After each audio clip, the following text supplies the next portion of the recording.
¿Por qué las personas inteligentes están solas? ¿Qué se esconde más allá de la frontera de la soledad? ¿Puede la soledad y el aislamiento convertirse en un puente hacia un diálogo profundo con el mundo? Ve este video hasta el final y descubriremos cómo Marcel Proust y la legendaria figura de Robinson Crusoe nos muestran el poder de la comunicación interna y la conexión con la cultura. Continuemos. Al concluir la conversación sobre el desarrollo de la necesidad de comunicación, no podemos dejar de mencionar otro aspecto. Digamos que una persona ha salido de la adolescencia. ¿Y qué sigue? Lo que sigue, por supuesto, varía mucho. Y aquí quizás deberíamos al menos mencionar brevemente algunos ejemplos. La necesidad de comunicación es una de esas necesidades cuyo desarrollo puede decir mucho sobre la personalidad. Los llamados gourmets de la comunicación, por así decirlo, incluso comparables a los glotones en la necesidad alimentaria, son bien conocidos.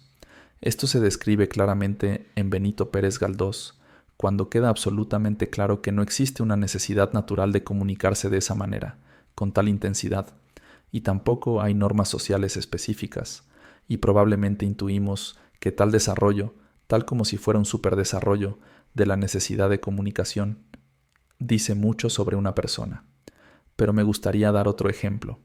A menudo encontramos, y quiero distinguir de inmediato dos conceptos, a menudo encontramos casos en los que una persona, intencional o no, se aleja de la comunicación, se retira de los contactos sociales.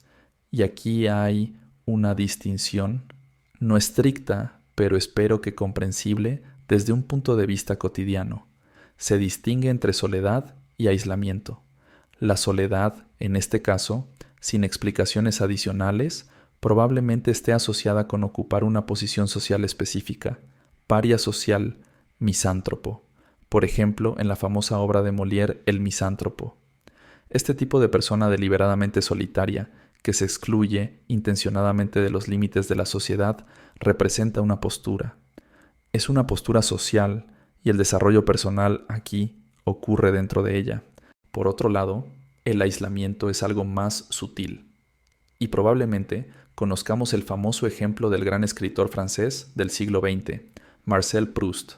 Es conocido por ser, externamente y según las normas sociales, un misántropo deliberado. Pasaba todos sus días encerrado y solo salía de casa por la noche, incluso con sus amigos. Aunque respetaba profundamente su trabajo, se comunicaba muy poco con ellos, a menudo solo mediante correspondencia. En la habitación donde vivía y creaba, nadie entraba nunca. Cuando la habitación fue descubierta después de su muerte, se encontró lo siguiente. En el escritorio había una pila de cuadernos escolares. Marcel Proust falleció después de poner el punto final en su novela monumental titulada En busca del tiempo perdido. ¿Se comunicaba Marcel Proust? Y si lo hacía, ¿con quién?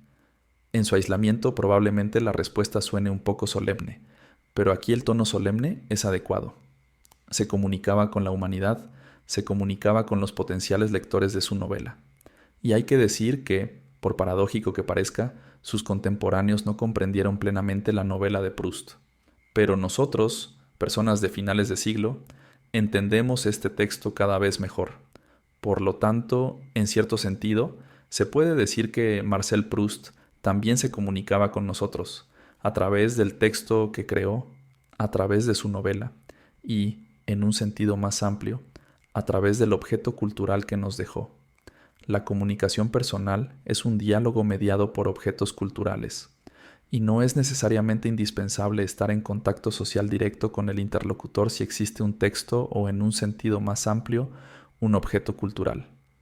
Este será, entonces, la condición necesaria para una verdadera comunicación personal. Y al final de esta cuestión, naturalmente es oportuno recordar al personaje que mencionamos anteriormente del libro de Daniel Defoe, Robinson Crusoe, y aclarar una vez más. Por un lado, la figura de Robinson Crusoe en una isla desierta parece, como individuo social, estar desprovisto de cualquier contacto. La isla está deshabitada, pero por otro lado, como personalidad, indudablemente es un sujeto de comunicación. Y nuevamente, un sujeto de comunicación con el mundo de la cultura. Recordemos, ¿por qué este pequeño héroe sobrevivió en una isla desierta? precisamente porque se comunicaba activamente, trabajaba activamente con objetos culturales. Al recrear herramientas de trabajo y mediante los objetos culturales que logró salvar, gracias a los cuales sobrevivió, se recreaba a sí mismo como persona. La soledad y el aislamiento no son solo palabras, sino metáforas de la naturaleza humana, una búsqueda y conciencia de uno mismo en el espacio de la cultura. Proust y su diálogo aislado con la eternidad, Crusoe como símbolo del hombre que preserva su conexión con el mundo a través de la creación. Ambos ejemplos ilustran que en el silencio nace la comunicación más grandiosa. ¿Qué eliges tú?